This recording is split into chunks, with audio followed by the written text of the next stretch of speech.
Hemos pasado una primera batalla donde hemos tenido 300.000 bajas. El virus de cara al verano nos dará una tregua en nuestro continente, pero vendrán nuevos ataques. En paralelo están trabajando nuestros soldados aventajados, los científicos, para encontrar agujas de la muerte. Nuestra misión es dar con la vacuna, reconstruir la sociedad y levantar murallas fortificadas. El mundo espera nuevas zoonosis, más virus que nos atacarán y serán cada vez más agresivos.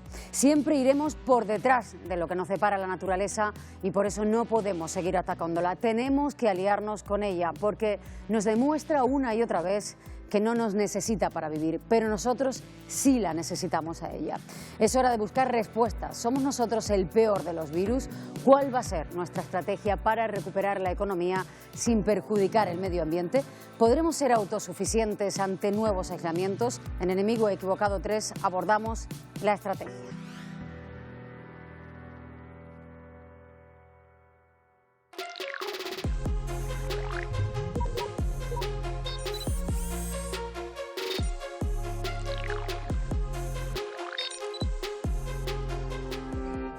En estos meses hemos vivido en una realidad prácticamente virtual, difícil de creer o asimilar, una experiencia que, como en un videojuego, nos mantiene con intriga y tensión. Fuera de casa, lo invisible. Dentro de los laboratorios, los científicos buscan la vacuna para evitar pérdidas humanas. El traje de protección Mark V se ha rediseñado para un mejor uso y comodidad. Ante la amenaza de una segunda oleada de la COVID-19, los expertos continúan inmersos en la carrera a contrarreloj por encontrar la vacuna. Surgirán nuevas zoonosis, así que después de este primer aftermath, después de esta partida, ¿cuál va a ser nuestra estrategia para vivir sin tener que escondernos constantemente tras las trincheras? Como en toda guerra, hay que contar las bajas. En la Universidad Politécnica de Madrid, al inicio de la pandemia, se pidió a su personal que aportaran ideas para ayudar a combatir la COVID. Un grupo de investigadores, al intentar desarrollar un modelo matemático para evitar pérdidas humanas, se toparon con que las cifras de fallecidos no estaban claras. Decidieron aplicar el sistema MOMO, un sistema estadístico que se utiliza sobre todo para contabilizar las muertes en olas de calor o de frío. Lo que hace es recoger los datos de funciones de todo tipo que le notifican los registros civiles y los compara con la mortalidad media. Los investigadores contrastaron la media de muertes en los últimos 10 años atendiendo a los registros civiles y concluyeron que había algo más de 40.000 fallecimientos.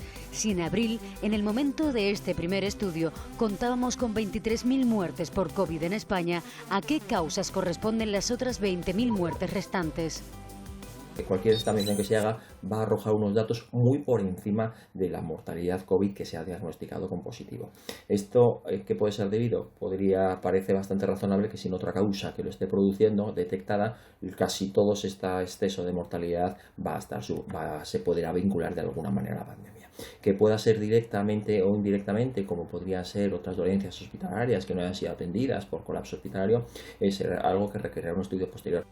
El director del Centro de Coordinación de Alertas y Emergencias Sanitarias, Fernando Simón, respondió a un periodista que le preguntaba por otro estudio en el que se estimaban unas 5.000 muertes más por encima de la media. Simón no lo relacionó con el COVID, sino a otras posibles causas como un accidente enorme. Todos estos incrementos son incrementos estadísticos que se tienen luego que asociar a una causa. Y no podemos decir a qué se deben esos incrementos.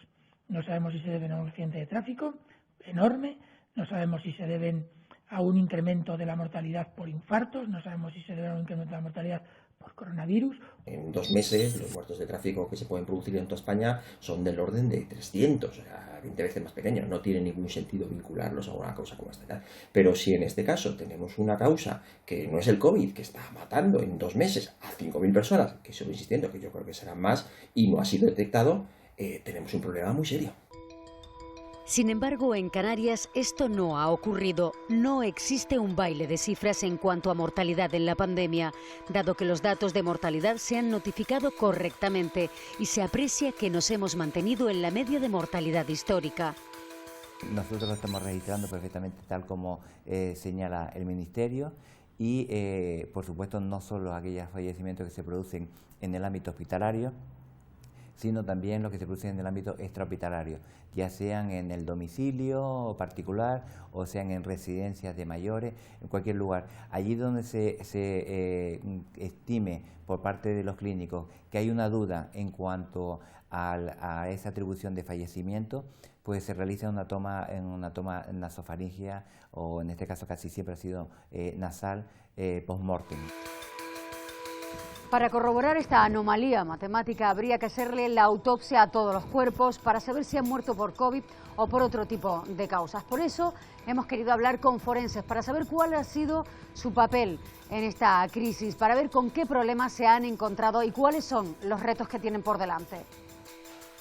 En los anatómicos forenses de Canarias aún no ha llegado ningún cuerpo por COVID, dado que examinan los cadáveres por muerte violenta y todos han dado negativo. Pero en los hospitales tampoco se realizaron autopsias clínicas a todas las personas que murieron por COVID. Las recomendaciones dadas por el Ministerio de Sanidad decían que en caso de COVID positivo se desaconsejaba la realización de autopsias. No necesitaban hacer esas autopsias porque el diagnóstico estaba claro. Estamos hablando de pacientes hospitalizados que se le han hecho muchos estudios, pruebas de imagen, estudios microbiológicos y además estudios de PCR que daban el diagnóstico de COVID-19. Para contabilizar los fallecimientos indirectos por COVID, también tenemos que tener en cuenta a todas esas personas que, aunque doloridos, retrasaron su visita a urgencias y fallecieron, por ejemplo, por un infarto, o personas a las que les avanzó su enfermedad en casa por miedo a ir a un hospital. Están normalizándose, diríamos así, las cifras, pero hubo momentos que atendíamos solo al 40% comparándonos con el año pasado, por ejemplo. Pero, sin embargo, el número de ingresos, es decir, de personas que necesitaban ser hospitalizadas, no cayó en esa misma proporción, sino cayó apenas un 15%, no llegó al 15%. ¿Qué quiere decir esto? Pues parece que nos indica que los pacientes graves que necesitaban hospitalización siguieron viniendo, y los que no eran tan graves o que no necesitaban hospitalización o que podían ser atendidos en otros niveles asistenciales, pues recurrieron a estos niveles asistenciales. También hubo fallecidos fuera de hospitales a los que no se les hicieron pruebas de coronavirus. A muchos, los que morían en el ámbito extrahospitalario, esas personas se morían en sus casas, no se le hicieron pruebas, hasta donde yo sé, no se le hicieron las pruebas del PCR y por tanto no se confirmaron que esas muertes, lo que yo no puedo cuantificar si fueron muchas o pocas, por lo menos en nuestro ámbito.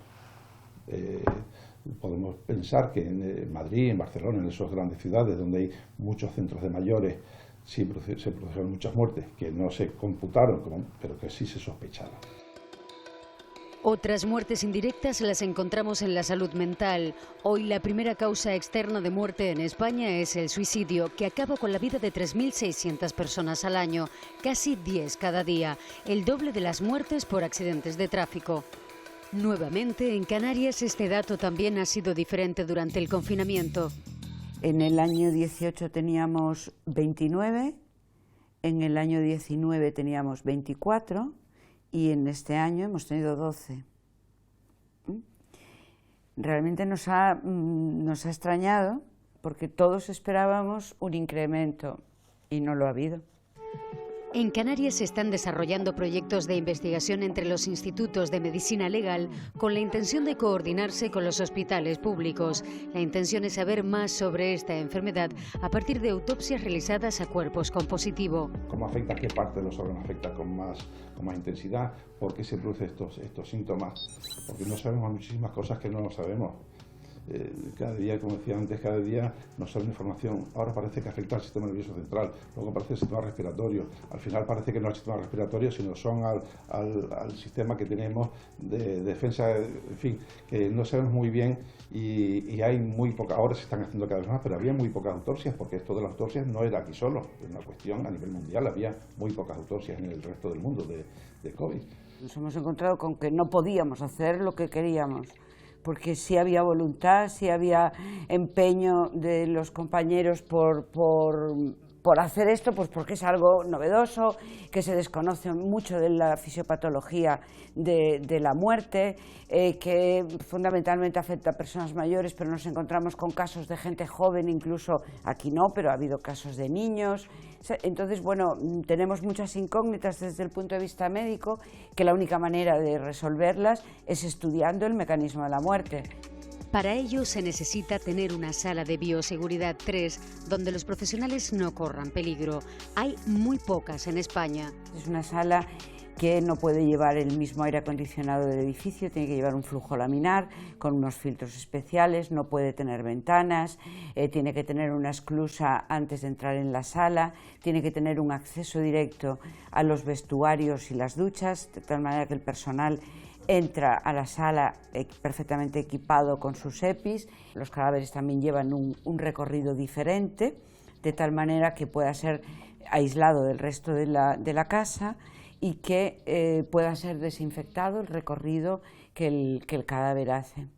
El gobierno español facilitó un mapa de distribución donde cerca del 60% de los hospitalizados tienen más de 65 años.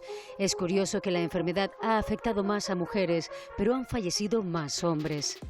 La pregunta es, ¿cómo estará la salud en los próximos años de las personas mayores de 65 que ya han pasado la enfermedad? ¿Tendremos una población mayor debilitada? El paciente va recuperándose, pero tiene siempre dos situaciones que lo condicionan, es decir, la recuperación de la función respiratoria y la debilidad muscular intensa que le deja el virus. En pacientes ingresados en planta suele ser, como digo, pues unas 4 semanas. En paciente que ha ingresado en una UBI, pues pueden ser alrededor de 2 o 3 meses. No tenemos una bola de cristal para adelantarnos al futuro, pero insistamos de nuevo en la importancia de una estrategia ante lo que pueda venir sin sacar conclusiones precipitadas. La ministra para la Transición Ecológica y el Reto Demográfico, Teresa Rivera, explicaba en su comparación con la actuación de nuestro país vecino, Portugal, que ellos han tenido menos casos porque el virus venía del este y ellos estaban un poco más al oeste. Una teoría fácilmente desmontable si miramos a uno de los países peor parados como es Reino Unido, que está más al oeste todavía y donde sí que se adelantaron en una cosa.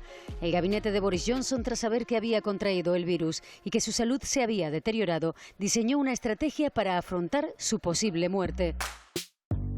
El Reino Unido ya superó en mayo a Italia y es la nación europea con más muertos por coronavirus, alrededor de 35.000, y la segunda a nivel global, por detrás de Estados Unidos, que tiene alrededor de 100.000. Teniendo en cuenta que cada país tiene una manera distinta de contabilizar, hablemos entonces de otra premisa. ¿Han sido los países que más invierten en sanidad por persona los que mejor han parado esta pandemia? Veamos el gasto per cápita en sanidad por países. Vemos que España ocupa un lugar medio en la tabla, que Corea del Sur tiene incluso menos gasto en sanidad y que ha tenido menos bajas, alrededor de 200. Y por otra parte, el país que tiene más gasto en sanidad por persona es Estados Unidos y es el que más muertes registra.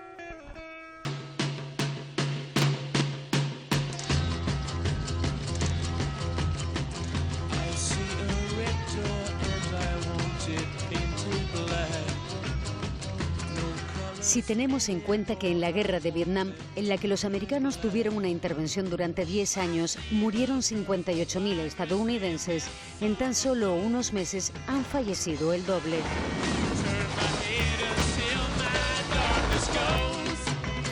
El Instituto Certificado de Contabilidad de Australia evaluó la gestión de los gobiernos en la pandemia. En todo el mundo solo hay 10 países liderados por mujeres y 7 de ellos están entre los 15 que mejor respondieron según este estudio. Estas son ellas. Todas gobiernan países que están dispersos por toda Europa, Asia y el Pacífico Sur. Todas son democracias multipartidistas con altos niveles de confianza pública en sus gobiernos. Test de diagnósticos, rastreo agresivo de contactos y fuertes restricciones de aislamiento hicieron que tuvieran cifras de muertes muy inferiores a sus vecinos. La presidenta de Taiwán consiguió con 23 millones de habitantes que solo hubiera 7 muertes y 440 infectados.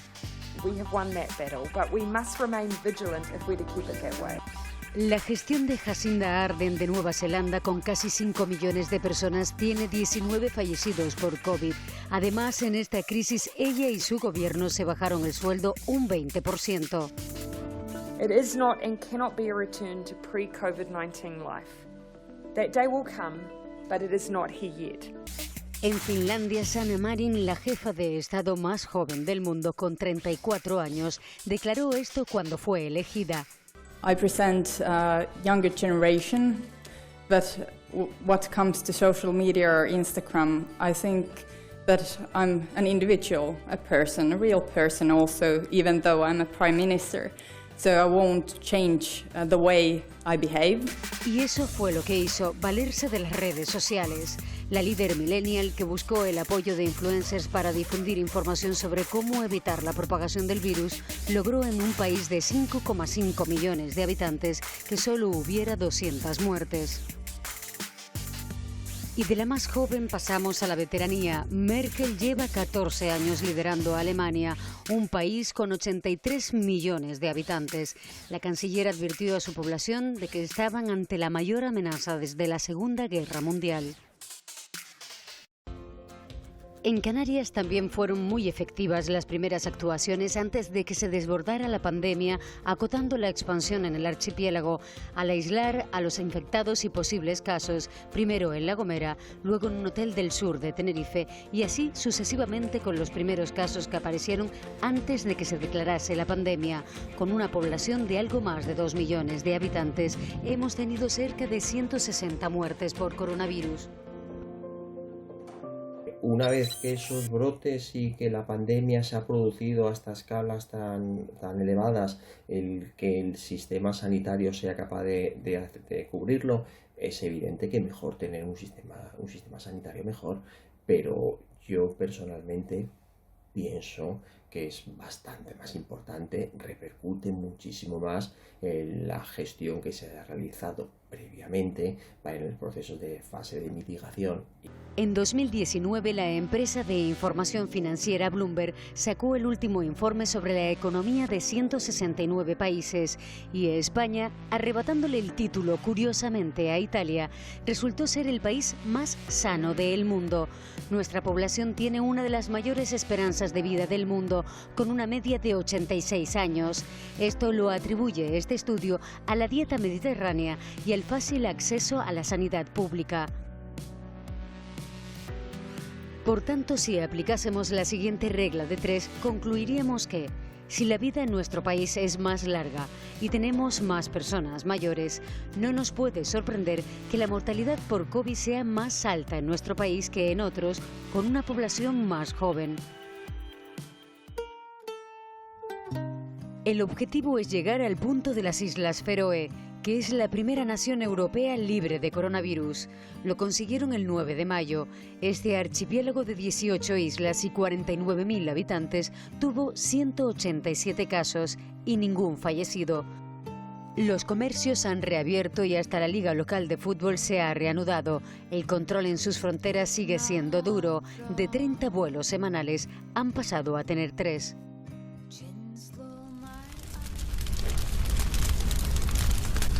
Sin duda el virus está latente, es como un incendio apagado pero no extinguido.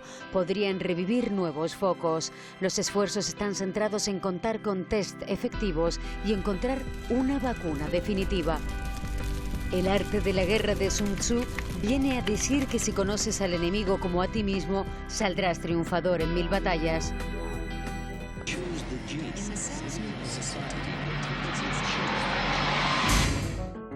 Estas letras corresponden al ADN humano, Gattaca, y ya podemos saber cómo se llama el ADN del COVID-19, CCU, CGG, CGG, GCA. En tan solo unos meses hemos podido descubrirlo.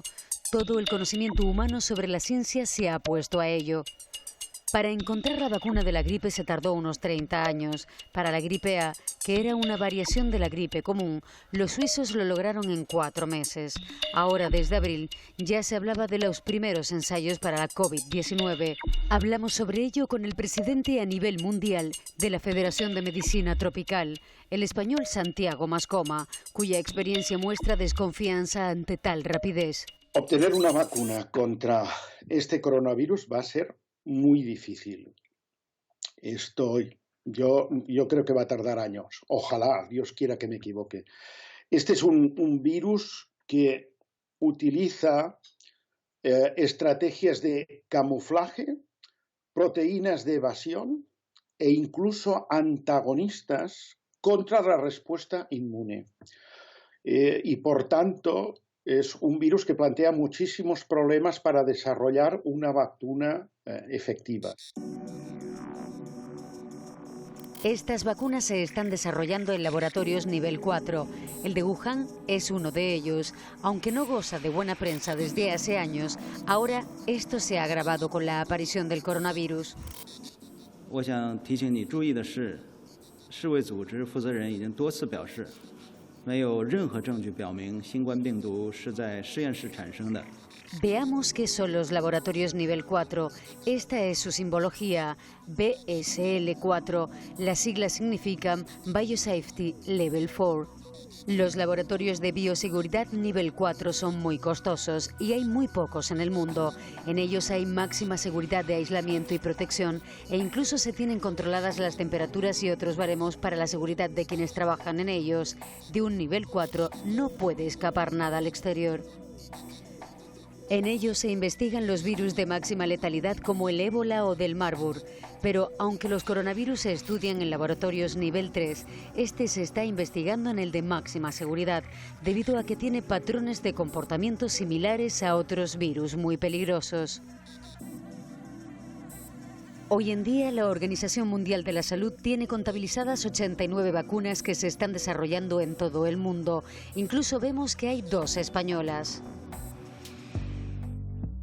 En un lugar lejano, en las montañas rocosas de Estados Unidos, encontramos el laboratorio nivel 4 Rocky Mountain.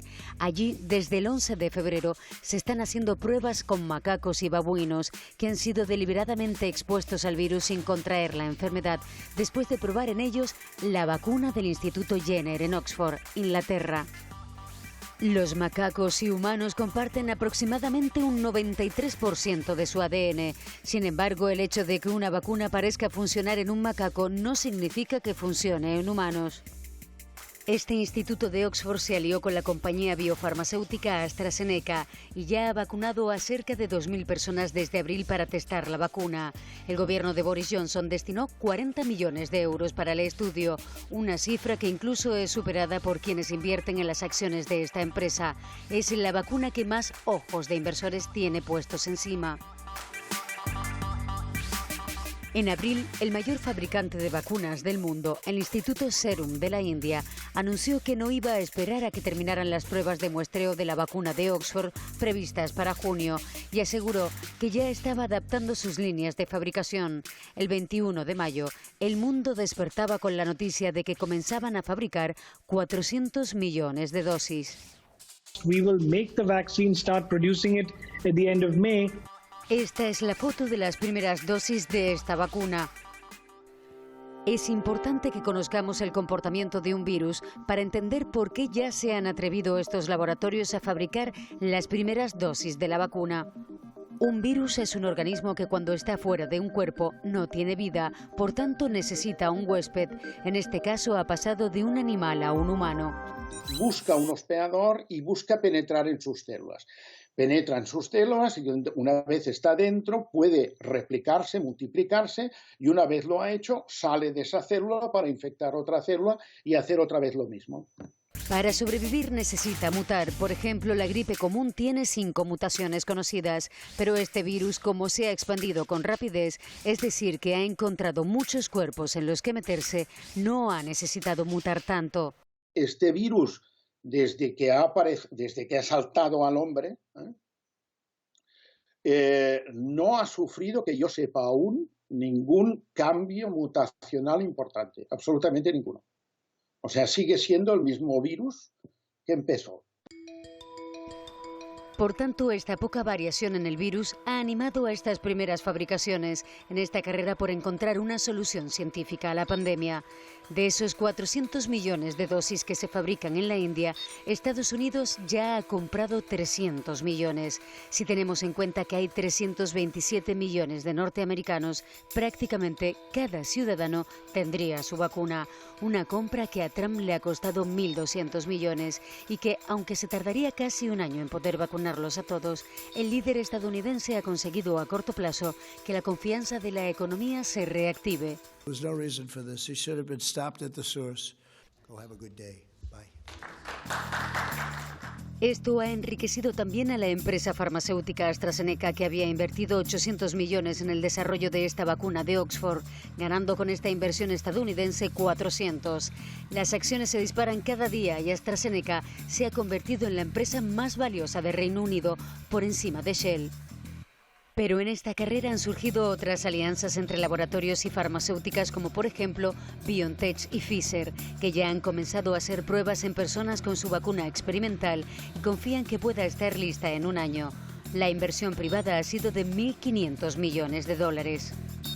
El laboratorio alemán CureVac está desarrollando una vacuna basada en ARNM, que es una de las moléculas más potentes para poder desarrollar soluciones rápidas en escenarios de brotes. La Comisión Europea ha anunciado un apoyo de hasta 80 millones de euros en forma de préstamo para que CureVac siga trabajando en esta vacuna, pero la empresa privada Johnson & Johnson ha aportado 1.000 millones de dólares. Dennis Carroll, welcome to the NewsHour. Thank you. Recordemos que Dennis Carroll pidió al mundo 1.300 millones de dólares para descubrir el genoma de todos los virus zoonóticos. El mundo miró hacia otro lado y ahora las empresas privadas y gobiernos han puesto un cheque en blanco al mundo científico para encontrar la solución a este coronavirus. La pregunta es, ¿qué hay detrás de estas inversiones millonarias? Intereses personales, intereses de centros, intereses de países, prestigio. Evidentemente, quien consiga una vacuna efectiva contra la pandemia esta que tenemos, pues o sea, será candidato prioritario para el próximo Nobel, ¿no? Y entonces, pues evidentemente, detrás de esto, pues si piensas en inversiones en la bolsa, etcétera, etcétera, para posibles empresas que estén detrás de estas iniciativas, pues es fácil entender todo este juego del que me hablas, ¿no? En estos últimos días de mayo, la vacuna desarrollada por el Instituto de Biotecnología de Pekín, en la que participa la empresa CanSino, también está obteniendo muchos éxitos y se encuentra en fase 2. Lo cierto es que es incierto el panorama para las vacunas, porque la Organización Mundial de la Salud a estas alturas contempla que puede que no haya una segunda oleada, porque ha bajado tanto la transmisión que el COVID-19 podría tener dificultades para sobrevivir. Todas las posibilidades caben en este escenario, donde no pasa desapercibido el siguiente dato. Ninguna enfermedad en el mundo había tenido tantos recursos para su lucha. Las empresas tienen que acabar con esto porque lo que viene es un invierno nuclear. Es decir, que el problema no es la bomba, sino las secuelas. Si no hay economía, habrá una decadencia social. Tendríamos que volver a una economía de subsistencia como después de la Segunda Guerra Mundial, cuando los alemanes quemaban el dinero para calentarse y no morir de frío, y cuando una zanahoria valía más que 1.000.000 de marcos. Hablemos de economía. ¿Cómo afecta esta situación a Canarias? Canarias va a verse más afectada que otras comunidades autónomas por la crisis del COVID, porque depende más de sectores relacionados con ocio y turismo que tardarán más en recuperarse. A 30 de abril, más de la mitad de la población activa canaria estaba afectada en su empleo por el COVID, bien porque está en desempleo, bien porque está en un ERTE o bien porque es un autónomo que ha necesitado ayuda. La mejor defensa es un contraataque. Mientras nuestros guerreros más aventajados, los científicos, siguen fabricando agujas mortíferas, tenemos que reconstruir la sociedad y levantar murallas fortificadas. Aoe Hananui Kealuia es el grito de guerra de los hawaianos, que viene más o menos a decir que ningún reto es demasiado grande si está hecho por todos. De esta manera, el archipiélago hawaiano persigue su objetivo 2050 de sostenibilidad. La sostenibilidad es un arma en esta guerra guiada por la ciencia. En territorios como Canarias los tratamientos vendrán de fuera, pero ¿qué podemos hacer desde dentro? Visionemos nuestra realidad. Somos un territorio aislado donde el 80% de lo que comemos viene del exterior. Justo antes de la pandemia de la mal llamada gripe A, realicé un estudio muy breve de cuál era la alimentación en Canarias y cuál era nuestra producción de comida. Y llegué a la conclusión de que si había una pandemia grave en Canarias no nos íbamos a morir de falta de calorías, nos íbamos a morir de aburrimiento, porque íbamos a poder comer solamente plátanos, tomates y papas. Y eso da una idea de nuestra capacidad, pero da también una idea de nuestro monocultivo. Hay que romper el monocultivo. Para nuestro aislamiento geográfico, la estrategia obliga a hacer reservas constantemente. En el Hierro, tú tienes un poco más de perejil de la cuenta porque no estás seguro de si el barco va a venir o no va a venir.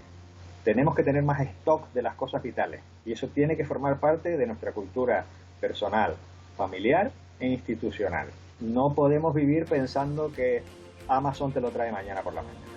Siempre le hemos estado pagando el billete a nuestra despensa. Por lo tanto, si una situación nos deja aislados, este aspecto de las reservas habría que potenciarlo.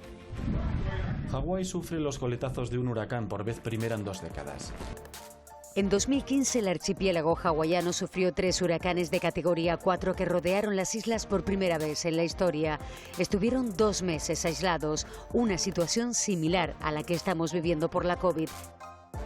Esto les hizo darse cuenta de que ante fenómenos naturales de esta índole tenían que ser 100% autosuficientes. Por ello, aceleraron el modelo de sostenibilidad que tenían previsto para el 2050 y han duplicado la producción alimentaria en las islas, pero también potenciaron otros sectores como las renovables y servicios. Aunque en la isla del Hierro ya estamos en camino, los expertos apuntan a que tenemos que ser más ambiciosos en este sentido. La energía está relacionada con el agua y el agua está relacionada con la producción de alimentos. Somos dependientes de combustibles fósiles. Creo que tenemos que aspirar a un exceso de producción energética que usemos en experimentos. Tenemos que tener tanta energía disponible que podamos usar parte de ella para probar a desalar agua del océano, para probar a mover masas de agua a la montaña para recuperarla mañana. Tenemos que tener exceso. En Canarias no podemos estar ahorrando en paneles solares. Tenemos que tener paneles solares. En Hawái el turismo representa el 13% del Producto Interior Bruto. Para ellos es tan importante como para Canarias. En nuestras islas el turismo representa un 34%, pero sus turistas consumen en gran porcentaje todos los productos locales. Hablemos de las posibilidades en cuanto al turismo. Ya hemos comprobado que la gente puede trabajar desde casa. ¿Por qué van a trabajar desde su casa? Pueden trabajar desde nuestra casa. Vamos a tener turismo de larga estancia con profesionales que trabajan desde Canarias. Ese podría ser un modelo. La larga estancia tiene la enorme ventaja de que pueden hacer cuarentena al llegar.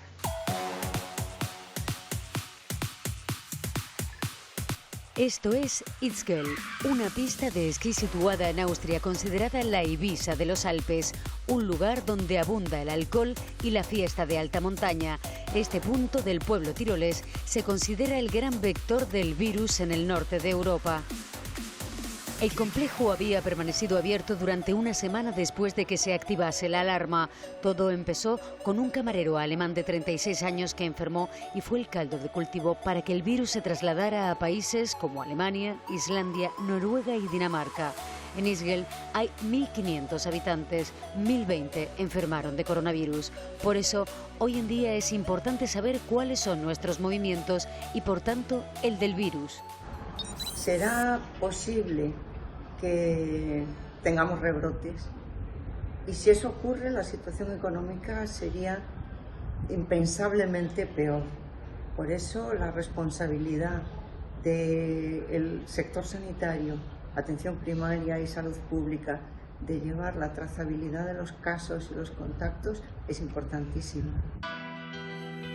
El sistema canadiense llamado Blue Dot logró con la pandemia del Zika adelantarse a través de los itinerarios de los viajes y movimientos de los turistas, entre otras variables, en qué lugar del mundo iba a haber un brote del virus. Hoy en día tenemos ese mismo objetivo y la isla de Tenerife será pionera a la hora de anticiparse al impacto de propagación.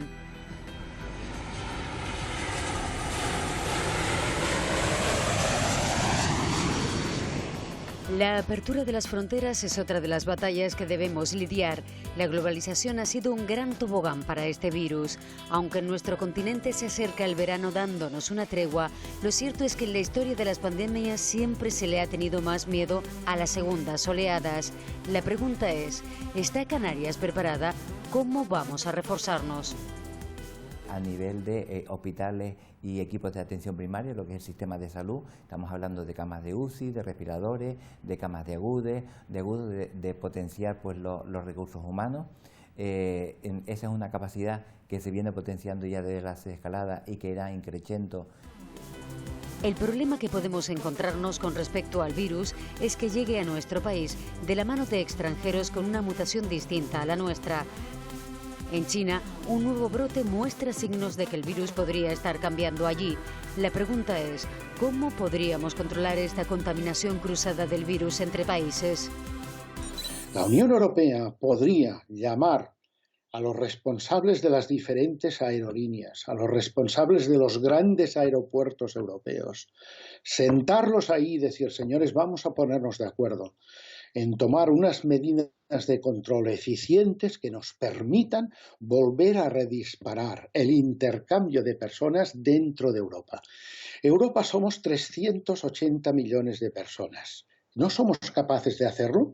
China son 1.300 millones y lo están haciendo. Claro que podemos hacerlo, pero alguien tiene que empezar. Y esto no puede ser un país solo en Europa, tiene que ser la Unión Europea. Otra de las hipótesis que se plantea es que el virus deje de ser una pandemia y pierda fuerza debido a su poca mutación. Así lo hemos visto con otros virus como el SARS y el MERS.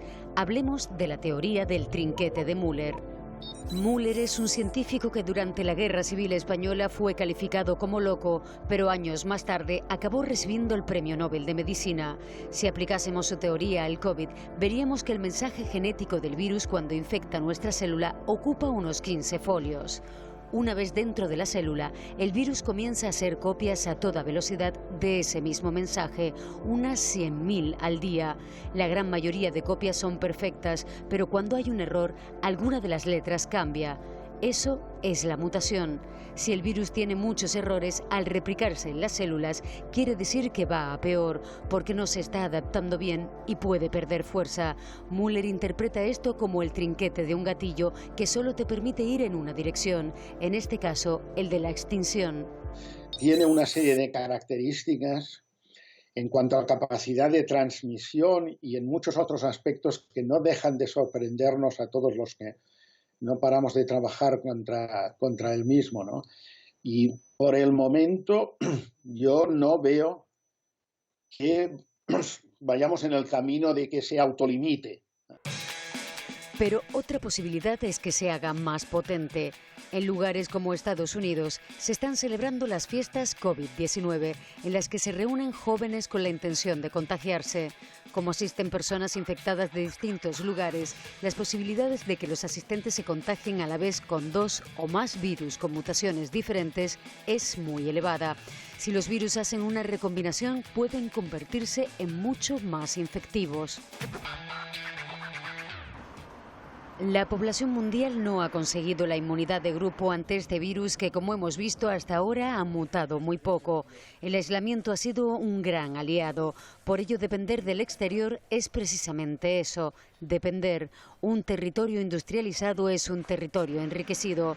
Los expertos piensan que viviremos mucho tiempo resguardados en una trinchera que tiene forma de mascarilla, por lo que lo más acertado es adaptar nuestros procesos de fabricación para protegernos. La pregunta es, ¿cómo podemos hacerlo sin contaminar, sin seguir destruyendo nuestro planeta? Hace 30 años, el 14 de febrero de 1990, la sonda espacial Voyager 1 tomó esta fotografía de la Tierra a una distancia de 6.000 millones de kilómetros. El astrónomo Carl Sagan la describió así. La Tierra es una mota de polvo suspendida en el Sol. Este pequeño punto azul es el único lugar donde podemos vivir. En él, todos los que amas, todos los que conoces, todos de los que has oído hablar, cada ser humano que haya existido, vivió su vida ahí.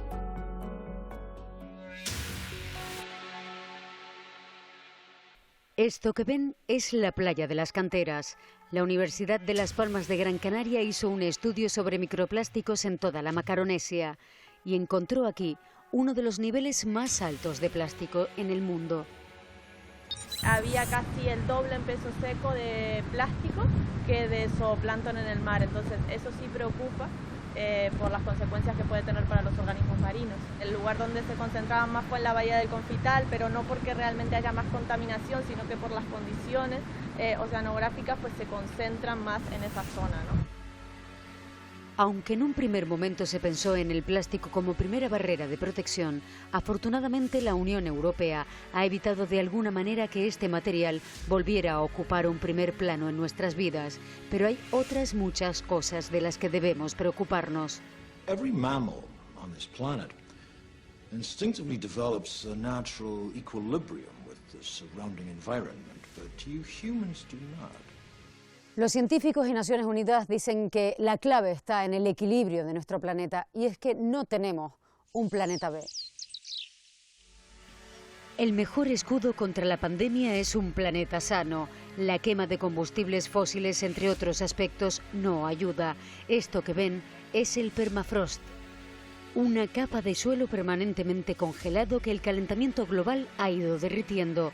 Veamos la consecuencia. Al descongelarse este permafrost se liberan todavía más gases con efecto invernadero, como el propio CO2 o como el metano, y se deshiela un inmenso congelador, en el cual había, entre otras cosas, virus y patógenos diversos, algunos de ellos desconocidos para la ciencia. Ya en Siberia, en 2016, se descongeló una cepa de anthrax que infectó a decenas de personas y provocó la muerte de un niño de 12 años. Toda una región fue puesta en cuarentena. El brote fue controlado por una vacuna, pero destruir estos escudos de hielo es como jugar a la ruleta rusa. Tenemos que pensar que una vacuna siempre llega tarde, porque es, en el fondo, una reacción humana ante un patógeno, un virus o una bacteria que nos causa una cierta enfermedad.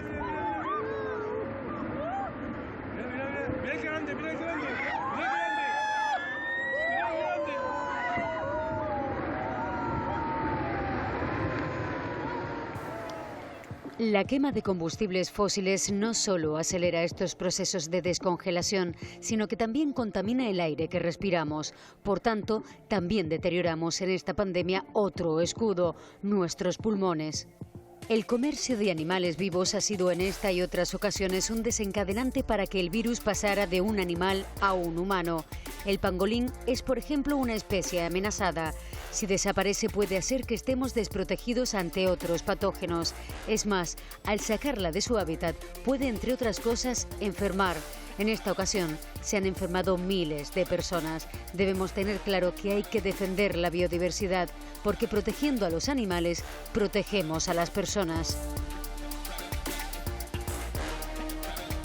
El mar representa el 75% de la superficie del planeta, por tanto juega un papel importantísimo para el equilibrio mundial. Además, en él también encontramos muchos medicamentos que nos pueden ayudar a combatir este y otros virus. Por eso es tan importante conservar el mar como conocerlo.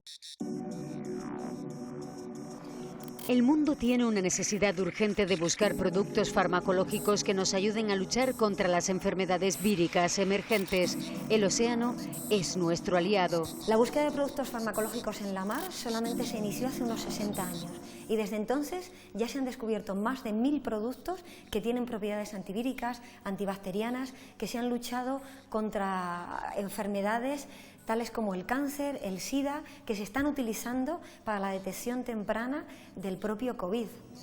Hay unas 230.000 especies conocidas, pero se calcula que hay cerca de 900.000 especies en los océanos. Quizás muchas de ellas, aún desconocidas, tengan la vacuna o la prevención o la cura contra enfermedades que también aún desconocemos.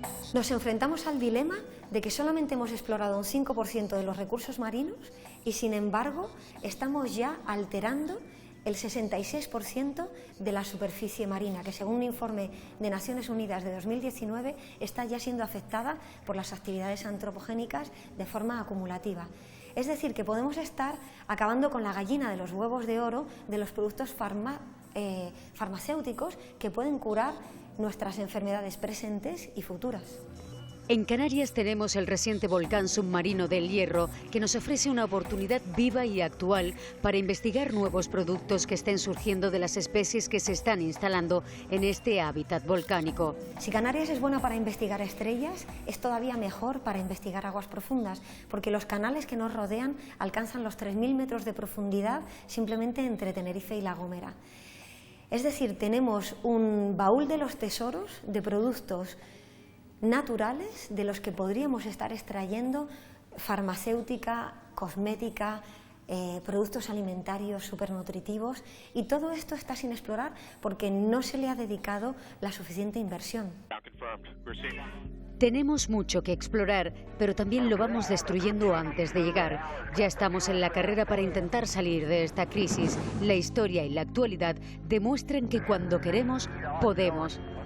El hombre llegó a la Luna con un 1% del presupuesto militar de defensa de Estados Unidos, 114 millones de dólares. Para la vacuna de Oxford, Estados Unidos ha puesto 1.200 millones. Para las otras vacunas que se están desarrollando, las cifras rondan también los 1.000 millones. Pero, ¿cuánto hemos gastado en otras guerras? La de Afganistán costó cerca de 100.000 millones. Los científicos estamos desmoralizados, ¿no? O sea, realmente desesperados. Es que llevamos como 20 años trabajando y publicando, dejando esto bien patente, estos riesgos que implican la globalización y el cambio climático, y que no se haya tenido todo esto en cuenta, y toda esta literatura o publicaciones científicas en las mejores revistas del mundo hayan pasado por alto, y en este sentido los responsables de las administraciones, los gobernantes y tal, hayan pasado y no hayan tenido todo esto en cuenta. La conservación de la naturaleza no es un gasto, es la mejor inversión que podemos hacer. Es de hecho la inversión más rentable y sostenible que podemos hacer. Porque vendrán más patógenos, vendrán más amenazas, y siempre llegaremos tarde si solo reaccionamos ante esas amenazas. Mientras que si tenemos una naturaleza en buen estado, esas amenazas llegarán atenuadas y nos permitirán hacerles frente en la mejor de las situaciones. La naturaleza no es perfecta, pero nos ayuda mucho y nos previene de cosas que ni siquiera sabemos que están exactamente por venir, ni cuándo vendrán, ni cómo lo harán. Nuestro planeta, nuestra casa, está sucia, y eso solo puede traer enfermedades a nivel global. Ahora debemos alejarnos y mirarnos. Human beings are a disease, a cancer of this planet, or a plague. ¿Hemos sido nosotros el peor de los virus para nuestro planeta? ¿Seremos capaces de hacer cambios en nuestro modo de vida para sobrevivir? ¿Quién es realmente el enemigo?